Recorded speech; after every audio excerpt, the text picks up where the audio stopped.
Should you pull for Enna Kros? Her roles are a mixed attacker, enchant and peril, and a turn manipulator. Her skill 1, kinda sorta holy, deals 5 HP attacks, granting the buff Close Enough Creator for 6 turns, and inflicting onto all enemies probably Divine Punishment for 8 turns. The way she's undecided even in her own attacks is honestly mood. Bold Maneuver, her skill 2, actually uses her Omega God, which deals 3 split HP attacks. We'll get onto what Omega God is later. Atomic Impact, her EX, again, attacks with Omega God, and it grants 2 levels of Omega God Manifest. This move deals 4 split HP attacks, giving Enna Kros 1 free ability use, and deleting 1 turn from all enemies. Astral Annihilation, her LD, uses Omega God, grants 3 levels of Omega God Manifest, and deals a big 8 HP attacks. Pretty close solution. Hey, at least she's honest.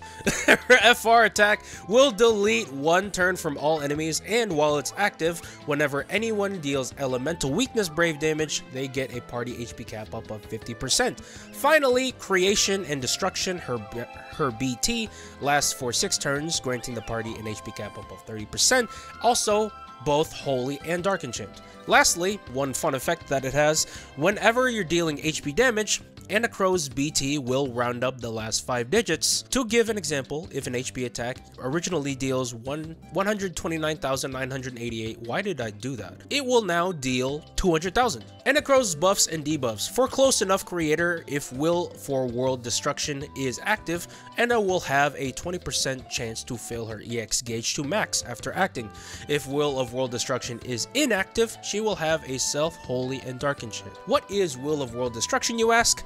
I don't know. Close Enough Creator will also give party Holy and Dark Enchant and a Brave retention of 20% on all HP attacks. Keep in mind also that the party Holy and Dark Enchant can combine with other elements. Probably Divine Punishment gives a Holy and Dark resist down, and at last, let's get to what Omega God is. While it is being used, Enna Kros will have a max HP up of 500% and an HP cap up of 300%.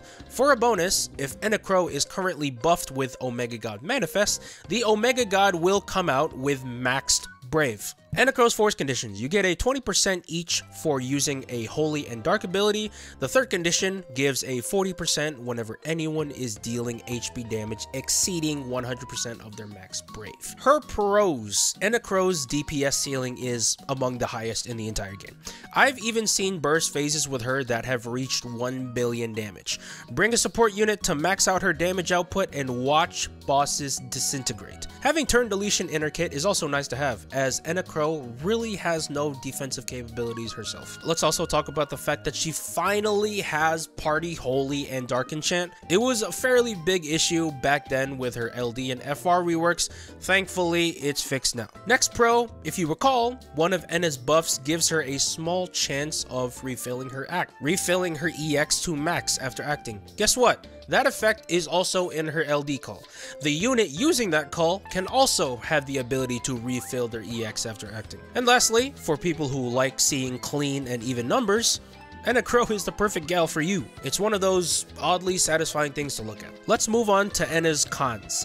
I've talked about how high her damage ceiling is, and I've also talked about how she is able to refill her EX after every move. However, what I left out was how likely you were actually to utilize those. One of her strongest pros is also one of her biggest cons. Enna's damage is inconsistent, and her EX rarely fills up, if at all. Next, Enna is not fast. One reason I added her turn deletion as a pro was because she herself is a very slow attacker. To take more advantage of her high DPS, you'll need outside help to make her move more frequently. Is Enna Kros' BT necessary? If you're OCD, yes. Enna Kros' BT makes everyone's attacks even number, and once you go even, you can't go back. Okay, in all seriousness, it is a big bonus for all of your dumps to round up, and the damage adds up quickly. But if you're okay with not having that round up, Enna functions the same without her BT. My should you pull rating for Enna Kros is an A. She is a very out there unit. Her strengths are very evident, but so are her weaknesses. Just know her limits and don't expect her to work in every single boss fight. Thank you guys so much for watching with me. I will see you guys in the next video. Bye!